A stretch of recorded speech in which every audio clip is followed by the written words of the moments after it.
नमस्कार, सत श्री अकाल, आदाब, जय जिनेंद्र, वंदे मातरम। तो कैसे हैं आप मेरे छोटे-मोटे भाई बहनों और प्यारे-प्यारे दोस्तों। तो देखिए आज हम जो बात करने जा रहे हैं ना, बहुत ही प्यारा छोटा-सा टॉपिक है, ठीक है? लेकिन इसके बाद हम बहुत अच्छे से डेरिवेशन इसमें करेंगे, ये ध्यान रखिएगा। क्या है हेडिंग? विद्युत द्विध्रुव तथा द्विध्रुव आघूर्ण।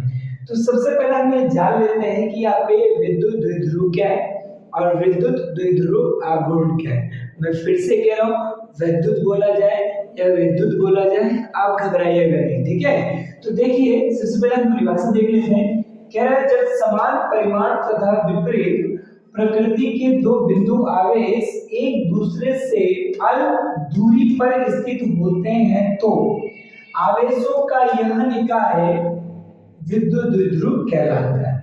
ये दो विपरीत प्रकृति के आवेश, एक ऋणात्मक और एक धनात्मक, दोनों के बीच की कुछ दूरी 12। तो ये जो निकाय होगा, ये जो सिस्टम होगा, इसको हम विद्युत द्विध्रुव बोलेंगे। अब थोड़ा सा आगे चलते हैं। देखिए इसमें उदाहरण में भी है H2 और HCl। इसमें जरूर एक धनात्मक और एक क्या है, ऋणात्मक है। तो कोई इतने छोटे बच्चे तो नहीं हो आप लोग, लेकिन आप समझ जाओगे, ठीक हो? देखो विद्युत द्विध्रुव के किसी एक आवेश का परिमाण तथा उनके बीच की दूरी का गुणनफल विद्युत द्विध्रुव आघूर्ण कहलाता है। अब माना कि या तो इस आवेश का परिमाण ले लो या फिर इस आवेश का परिमाण ले लो और उसकी मल्टीप्लाई किससे कर दो, ये जो इनके बीच की डिस्टेंस है, तो आपको क्या मिल जाएगा? विद्युत द्विध्रुव आघूर्ण मिलेगा।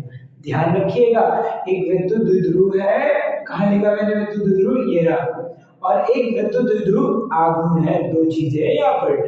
जब वो द्विध्रुव की बात करें, क्या विद्युत द्विध्रुव की, तो यानी एक ये सिस्टम की बात कर रहा है, एक निकाय की बात कर रहा है, और जब आघूर्ण की बात कर रहा है तो यानी उनके बीच में मल्टीप्लाई की बात यानी गुणा की बात कर रहा है। तो देखो भाई, अगर मैं बात करता हूँ कि हमारे पास इसका परिमाण प्लस हो गया, ये तो पहले से प्लस है, इसका परिमाण लोगे तो भी प्लस आएगा, घबराने वाली बात ही नहीं है।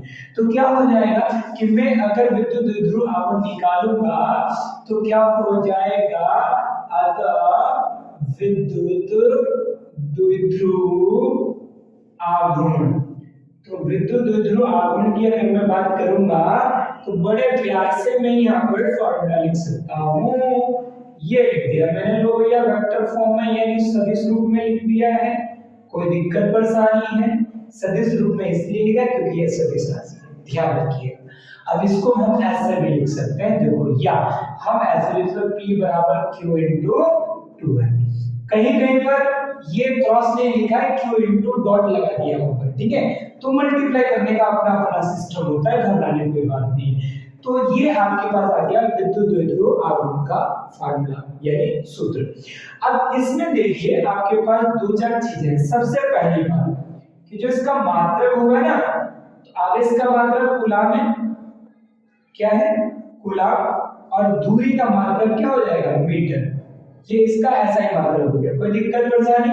कुछ भी दिक्कत परेशानी नहीं है। अब इसके बाद क्या हो जाएगा, हमारे पास मात्रक हो गया राशि, यानी कैसी राशि है, ये आपके पास एक सदिश राशि है। और जो सदिश राशि है तो सदिश राशि में देखो भैया दिशा तो चाहिए, तो जो इसकी दिशा होगी ना मेरे प्यारे प्यारे छोटे मोटे भाई बहन और मेरे प्यारे दोस्तों, तो इनकी जो दिशा होगी ना वो ऋणात्मक से किधर होती है, ऋणात्मक से धनात्मक की ओर, ठीक है ना, धनात्मक की ओर होती है। तो देखो यहाँ पर दिखा रखा है, ये P दिखा रखा है ना इधर की तरफ है, इस नेगेटिव से पॉजिटिव की तरफ। कोई प्रॉब्लम तो नहीं है ना? प्रॉब्लम अगर होगी तो क्या करेंगे, अरे भैया सॉल्व करेंगे इस प्रॉब्लम को, ठीक है? अब ये हो गया। अगर मैं यहाँ पर बात करता हूँ विमा की, यानी इसका जो विमी सूत्र की अगर मैं बात करता हूँ, तो कूलाम का पता है AT होता है, अमीटर का पता है L होता है। मास इसमें है, अगर मास के फॉर्म में इसे लिखना है तो सिस्टमैटिकली लिख लेंगे MLTA। तो ये हो गया इसका विमीय सूत्र। तो कितना प्यारा कॉन्सेप्ट है, कुछ भी इसमें प्रॉब्लम नहीं है।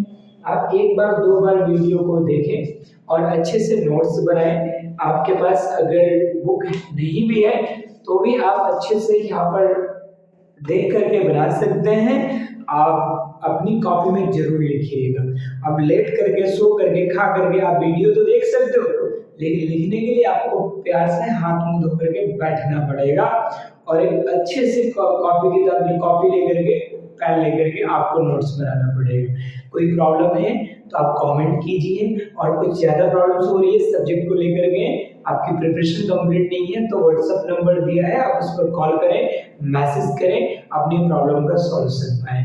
और देखिए, जो बच्चे हैं मतलब ऑफलाइन क्लास लेना चाहते हैं, तो हमारा कोचिंग सेंटर है बासी रोड खिड़किया है, सेंट्रल बैंक के सामने। तो जो भी बच्चे अगर ऑफलाइन आना चाहते हैं हमारे कोचिंग सेंटर में, तो आकर के ऑफलाइन क्लास ले सकते हैं और अपनी बोर्ड की परीक्षा को बहुत ज़्यादा मजबूत बना सकते हैं। चाहे वो बिहार के बच्चे हों, चाहे वो यूपी के बच्चे हों, जहाँ के भी हो आप, अगर आप आने में सक्षम है तो आपका तहे दिल से वेलकम है। तब तक के लिए आपको नमस्कार, फिर मिलेंगे अगली वीडियो में। जय हिंद, जय भारत।